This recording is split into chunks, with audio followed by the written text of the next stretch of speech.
दोस्तों इस वीडियो में बात करेंगे एक ऐसे व्यवसाय के बारे में जिसमें केवल एक बार निवेश करना पड़ता है और इनकम लाइफ टाइम। कम खर्च में ज़्यादा मुनाफा कमाने का मौका दे रही है सरकार, क्योंकि सरकार ने नेशनल लाइव स्टॉक मिशन के तहत कृषि लघु उद्योग से जुड़े लोगों के लिए अधिकतम 1 करोड़ का लोन और 50 लाख तक बकरा पालन के लिए सब्सिडी या अनुदान दे रही है। ये कैसे मिलेगा, नए लोग कैसे शुरू कर सकते हैं, पहले से बकरा पालन कर रहे लोग इसका फ़ायदा कैसे ले सकते हैं, उत्तम नस्ल के बकरे बकरियां कैसे और कहां से लें, इनके रख रखाव खान पान की व्यवस्था कैसे करें, इनमें कौन कौन सी बीमारियां आती हैं और इनसे बचाव कैसे करें, सब कुछ बताने वाले हैं इस वीडियो में। वीडियो को पूरा देखें, हो सकता है ये वीडियो आपकी लाइफ तब्दील कर दे। दोस्तों, ग्रामीण क्षेत्र के बकरा पालक, बेरोजगार किसानों, नौजवानों और महिलाओं के लिए गॉट फार्मिंग बकरी पालन एक अच्छा विकल्प है। गॉट फार्मिंग आजकल पसंदीदा व्यवसाय बनता जा रहा है, क्योंकि देश में मांस के लिए बकरे और बीमारियों के चलते दूध के लिए बकरियों की मांग बढ़ती जा रही है। कैसे शुरू करें गॉट फार्मिंग? गॉट फार्मिंग शुरू करने के लिए सबसे पहले कुछ दिन की एक छोटी सी ट्रेनिंग लेनी होगी। इसके बाद आपको साफ सुथरे वातावरण में आबादी से अलग जगह का बंदोबस्त करना है। अब इसमें शेड तैयार करना है, यानी बकरे बकरियों के लिए घर बनाना है जो कि धूप, बारिश, सर्दी, गर्मी आदि से बचाने के लिए सुविधाजनक हो। इसके अलावा पर्याप्त फील्ड भी होना चाहिए ताकि जानवर घूम फिर सकें। लेकिन शेड बनाते वक्त एक बात का विशेष ध्यान रखना है कि शेड बनाने में ज़्यादा पूंजी का निवेश नहीं करना है। कम से कम खर्च करके शेड तैयार करना चाहिए, जिससे बची रकम का इस्तेमाल ब्रीड खरीदने और उनको चारा खिलाने में किया जा सके। प्रशिक्षण लेने और शेड तैयार करने के बाद अब बारी आती है उत्तम नस्ल के ब्रीड खरीदने की, यानी अच्छी नस्ल के बकरी बच्चे खरीदने की। आपको बकरियों की नस्लों की पहचान होना चाहिए ताकि अच्छे नस्ल के ब्रीड का कलेक्शन किया जा सके। गॉट फार्मिंग में नस्लों का सिलेक्शन करने से पहले यह भी सुनिश्चित कर लेना चाहिए कि गॉट फार्मिंग कहाँ कर रहे हैं, यानी किस राज्य में कर रहे हैं। फॉर एग्जाम्पल, अगर आप उत्तर प्रदेश में हैं तो बर्बरी, जमुनापरी, बीटल आदि नस्लों को अच्छी तरह व आसानी से पाल सकते हैं। सभी जगह पर सभी नस्लों को क्यों नहीं पाला जा सकता, ये आगे बताएंगे। जैसे गुजरात में गुजरी, महाराष्ट्र में उस्मानाबादी और राजस्थान में जखराना, अलवरी, सिरोही, तोतापरी आदि नस्लों को आसानी से पाला जा सकता है। अगर आप अपनी लोकेशन के हिसाब से ही ब्रीड का सिलेक्शन करेंगे तो ज़्यादा केयर और ज़्यादा दवाओं की ज़रूरत नहीं पड़ेगी, जिससे आपका समय और धन दोनों की बचत होगी। क्योंकि जब आप हाई टेम्परेचर में रहने वाली ब्रीड को लो टेम्परेचर में लाते हैं, यानी देश के कई राज्यों में गर्मी अधिक रहती है, यहाँ ठंड ज़्यादा नहीं पड़ती, तो यहाँ से किसी भी ब्रीड को ऐसे क्षेत्र में ले जाते हैं जहाँ गर्मी कम और ठंड तेज़ पड़ती है, यानी यहाँ का क्लाइमेट पूरी तरह से चेंज है। तो इस कंडीशन में बकरियों को इन्फ्लुएंजा और निमोनिया होने के कारण इंटेस्टाइनल इन्फेक्शन हो जाता है, जिससे मल्टीपल इन्फेक्शन का खतरा बढ़ जाता है। इस तरह से दवाओं का खर्च और परेशानी दोनों ही बढ़ जाती हैं, मुनाफा घाटे में तब्दील हो जाता है। इसीलिए गॉट फार्मिंग में ब्रीड सिलेक्शन यानी नस्लों का चयन एक महत्वपूर्ण प्रक्रिया है। इसको सावधानीपूर्वक करना चाहिए। नस्लों का चयन करने के बाद किसी भी भरोसेमंद फार्म से ही ब्रीड खरीदें और यह भी सुनिश्चित कर लें कि टीकाकरण किया गया है या नहीं। अगर नहीं किया गया है तो आप स्वयं ही वैक्सीनेशन का कार्य पूर्ण कर सकते हैं। अब बारी आती है बकरे बकरियों में आने वाली कुछ कॉमन बीमारियां और उनसे बचाव की। हम यहाँ कुछ सामान्य बीमारियों और उनसे बचाव के बारे में बात करेंगे, जैसे FMD, PPR, इंटेरोटॉक्सीमिया, ETC। ये डिजीज़ कॉमनली बकरे बकरियों में पाई जाती हैं।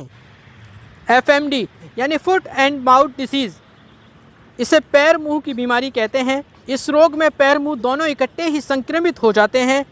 मुंह पैर में सूजन, फफोले हो जाते हैं। इन्फेक्शन बढ़ने पर पशु को खाने, चलने और उठने में बहुत परेशानी होती है। FMD जुगाली करने वाले पशुओं में सामान्य रूप से पाया जाता है, लेकिन ये बकरे बकरियों में ज़्यादा प्रभावित नहीं होता है। इसकी रोकथाम के लिए जब बकरी का बच्चा 21 दिन का हो जाए तो FMD वैक्सीन का 2 ml का टीका स्किन के नीचे लगाया जाता है, आवश्यकता अनुसार इसकी बूस्टर डोज भी दे सकते हैं। रोगी पशुओं को झुंड से अलग रखना चाहिए ताकि संक्रमण न फैले। पीपीआर यानी पेस्टिडेज पेटिस्ट रूमिनेंट, इसे गॉट प्लेग भी कहते हैं।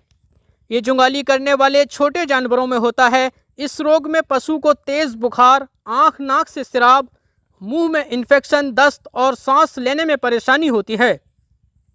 वक्त पर उचित उपचार न मिलने के कारण पशु की मौत भी हो सकती है। इस रोग की रोकथाम के लिए बकरियों में 3 साल में एक बार पीपीआर वैक्सीन का टीका स्किन के नीचे दिया जाता है। ये रोग रोगी पशु के निकट संपर्क में आने से दूसरे पशुओं में फैलता है। इंटेरोटॉक्सीमिया, इसे ओवरडाइटिंग भी कहते हैं। ये रोग क्लोस्ट्रीडियम परफिंक्स टाइप डी बैक्टीरिया के कारण होता है। ये बैक्टीरिया गॉट की इंटेस्टाइनल ट्रैक या मिट्टी में पाया जाता है।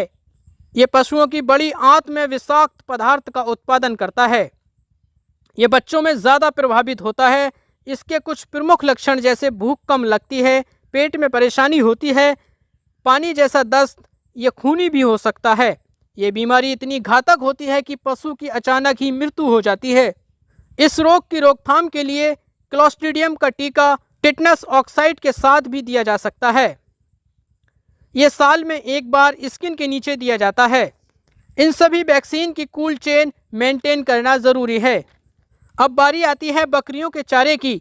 जहां बकरियों को रहने के लिए साफ और सूखा स्थान चाहिए, वहीं खाने के लिए भी साफ और पौष्टिक आहार चाहिए। इन्हें खाने के लिए सूखा और हरा दोनों तरह के चारा देना चाहिए, जिससे डाइजेशन बैलेंस रहे। इन्हें सुबह शाम दाना देना चाहिए, जिससे खाने की न्यूट्रिशन वैल्यू बरकरार रहे। कुल मिलाकर गॉट फार्मिंग में चौतरफा मुनाफा है, क्योंकि आपको केवल एक बार ही बकरी बच्चे खरीदने होते हैं। इसके बाद चेन बन जाती है, क्योंकि बकरी साल में 2 बार बच्चे देती है और एक बार में औसतन 2 बच्चे देती है। बकरी की कीमत भी बढ़ती है और बच्चे बड़े होकर नर तो बिक जाते हैं, जिससे इनकम हो जाती है और मादा जल्द ही बच्चे देने योग्य हो जाती हैं और इस तरह से बहुशाखीय रिप्रोडक्शन चलता रहता है। कुछ साल बाद आपके पास इतनी बकरियां होंगी कि आपको फार्म में नए नए सेट बनाने पड़ेंगे और फिर कुछ साल के बाद ये भी भर जाएंगे। बिल आखिर कुछ बकरियां बेचनी पड़ेंगी, जिससे आपकी इनकम भी बढ़ेगी और फार्म भी मेंटेन रहेगा। इस तरह से ईश्वर ने चाहा कभी न ख़त्म होने वाली साइकिल चलती रहेगी।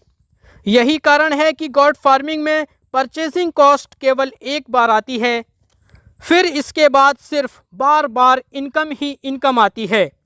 अब सवाल ये उठता है कि एक बार निवेश करने के लिए पैसा कहाँ से आएगा।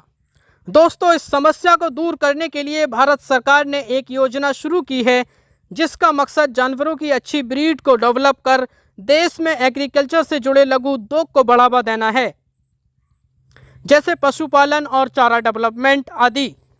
नेशनल लाइव स्टॉक मिशन के तहत सरकार 1 करोड़ तक का लोन और 50 लाख तक सब्सिडी या अनुदान दे रही है। यानी अगर आपको 1 करोड़ का लोन सैंक्शन होता है तो केवल आपको बैंक को 50% ही पैसा वापस करना होगा, क्योंकि 50 लाख रुपए तो सब्सिडी यानी अनुदान है जो सरकार ने आपको दिया है। ये कभी बैंक को आप वापस नहीं करेंगे, ये पैसा आपका है। अब आप सोच रहे होंगे ये पैसा मिलेगा कैसे। चलिए बताते हैं पूरा प्रोसेस। सबसे पहले आपको नेशनल लाइव स्टॉक मिशन की वेबसाइट पर जाना होगा, क्योंकि ये सारा प्रोसेस ऑनलाइन ही होगा। इसके लिए कहीं भी ऑफिस के चक्कर लगाने की ज़रूरत नहीं है, ना ही ज़्यादा कागजी कार्रवाई की। NLM यानी नेशनल लाइव स्टॉक मिशन की वेबसाइट पर जाने के बाद राइट साइड में क्लिक करके लॉगिन कर लेंगे। इसके बाद अप्लाई हेयर पर क्लिक करेंगे तो आपके सामने एक फॉर्म ओपन हो जाएगा। इस फॉर्म में कुल 5 स्टेप होंगे। पहला स्टेप में आपको एप्लीकेंट डिटेल्स देनी है। दूसरे स्टेप में प्रोजेक्ट डिटेल्स देनी है। अप्लाई करते वक्त आपके पास सारे पेपर या डॉक्यूमेंट्स होने चाहिए, क्योंकि यहाँ पर आवश्यक सभी पेपर अपलोड भी करने होंगे। अधिक जानकारी के लिए NLM की वेबसाइट पर सारी डिटेल्स पढ़ सकते हैं।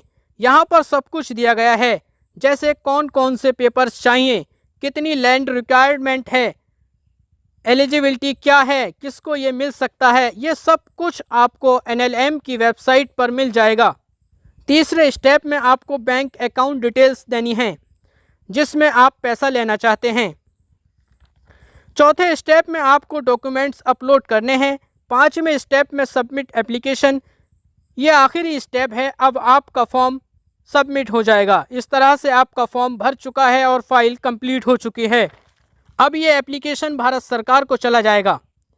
यहाँ से इस फाइल को ऑनलाइन ही फॉरवर्ड कर दिया जाएगा राज्य के संबंधित पशुपालक विभाग को। यहाँ से संबंधित पशुपालक विभाग जिला स्तर के अधिकारी को भेज दिया जाएगा। ये अधिकारी निरीक्षण करेंगे और रिपोर्ट सबमिट करेंगे। फिर बैंक के पास सारी डिटेल्स पहुँच जाएंगी और इसके बाद सरकार अपना फैसला लेकर आपको लोन सैंक्शन करेगी। ये सैंक्शन लेटर सेंट्रल गवर्नमेंट को फॉरवर्ड कर दिया जाएगा। अब आपके खाते में पैसा ट्रांसफ़र कर दिया जाएगा। इस तरह से आपके पास पैसा आ जाएगा। अब आप इस पैसे से शेड तैयार करेंगे, जानवर खरीदेंगे, इनकी चारे की व्यवस्था वगैरह करेंगे। तो इस तरह से आप सरकारी मदद से गॉट फार्मिंग आसानी से कर सकते हैं। दोस्तों वीडियो कैसी लगी कमेंट करके ज़रूर बताएं।